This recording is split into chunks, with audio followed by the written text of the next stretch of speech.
বিজয় ভাইয়ের বিষয়টা আপনি যদি বলেন ৯,০০০ ফার্স্ট ক্লাস রান, ২৪টা ১৪৯টা ৫০। সো এরকম একটা এক্সপিরিয়েন্স খেলোয়াড়কে আমরা কেন দলে নিব না? তো ওই চিন্তা করে নেওয়া হয়েছিল। আমরা ওপেনাররা অলওয়েজ স্ট্রাগল করতেছিল লাস্ট কয়েক বছর ধরে।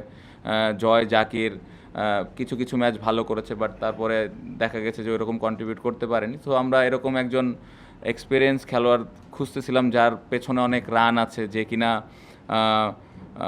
এক্সপিরিয়েন্স একটু এই ফরম্যাটটাতে। সো এই চিন্তা করে, এটা আমার থটস ছিল, এই চিন্তা করেই দলে তাকে নেওয়া হয়েছিল। আনফর্চুনেট করতে পারে নাই, অপরচুনিটিস ছিল, বাট হ্যাঁ, এখন রেজাল্ট সে দিতে পারে নাই দলের জন্য, এটা অবশ্যই ডিসঅ্যাপয়েন্টিং। বাট আমি স্টিল বিলিভ করি যে তার যদি সামনে অপরচুনিটি আসে, অবশ্যই সে ভালো কিছু করবে। এবং আমি পার্সোনালি মনে করি যে শুধু তার ওপরে দোষটা দেওয়াটা বোকামি হবে।